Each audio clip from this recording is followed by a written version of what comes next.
नमस्ते नमस्ते नमस्ते, बहुत बहुत धन्यवाद आज के इस कार्यक्रम के लिए। और मैं तो कहता हूँ समय का कोई भरोसा नहीं होता है, कब पलटी मार जाता है। आज देखो तो सबसे ज्यादा दुर्गति हो रही है इंजीनियरिंग कॉलेज की।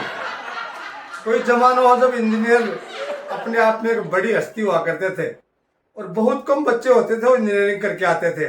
और आज की स्थिति तो यह है कि समझ में कोई नहीं आ रही।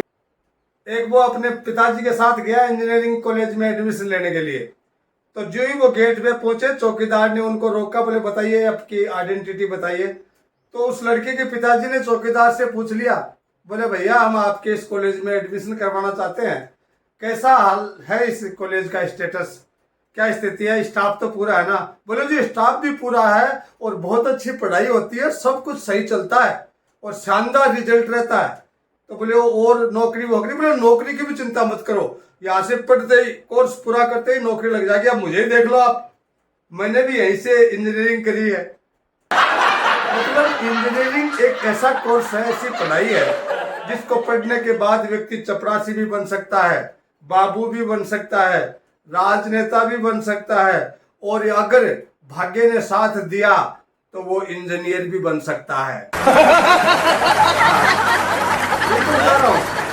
एक वो इंजीनियर के घर में पाइपलाइन खराब हो गई, पानी की सप्लाई बंद हो गई, तो उसने प्लम्बर को बुलाया।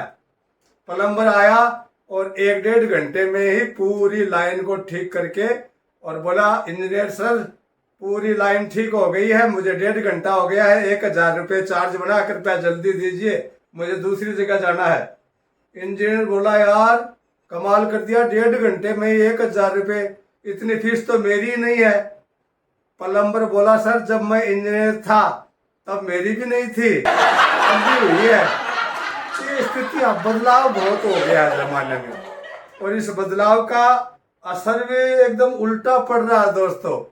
एक वो लड़का जो बहुत भूख लगी थी, दोपहर का समय था, रेस्टोरेंट में गया कुछ खाने के लिए। जी वो रेस्टोरेंट में घुसा, देखा एक भी कुर्सी खाली नहीं और जोरदार उसको भूख लगी हुई। अब उससे रहा नहीं गया तो उसने उपाय सोचा और झूठा ही अपने कान के फोन लगाया और जोर से बोला भाई जल्दी आजा, इसी रेस्टोरेंट में बैठी है। तू एक काम कर, मैं यहीं खड़ा हूं, मेरी नजर उसी पे है, तू तो दौड़ के जल्दी से जल्दी रेस्टोरेंट में आजा। आपको बताऊं 9-10 लड़कियां तुरंत गायब हो गई। स्थितियां है, सब कुछ बदल गया दोस्तों। माहौल जमाने का इस कदर हो गया, समझ में नहीं आ रहा है कौन क्या कहाँ कैसे हो रहा है। एक वो फिल्म हॉल चल रहा था और एक व्यक्ति आया मैनेजर के पास जाकर के बोला मैनेजर साहब मुझे पता लगा कि मेरी पत्नी किसी दूसरे व्यक्ति के साथ में आपके हॉल में फिल्म देख रही है, कृपया आप मेरी मदद कीजिए, फिल्म रुकवा करके मेरी पत्नी मेरे हवाले कीजिए।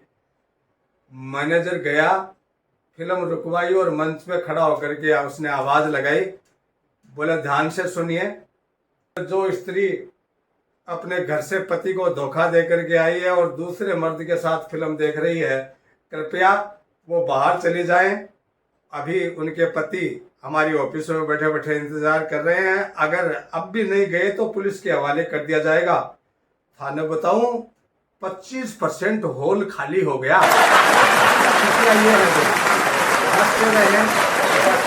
जमाने में हंसी के अलावा कुछ नहीं जाएगा साथ, आपको गारंटी देता हूं। और अंत में कहता हूं कि ना तुम दूर जाना, ना तुम दूर जाना, ना हम दूर जाएंगे, अपने अपने हिस्से की दोस्ती भरपूर निभाएंगे।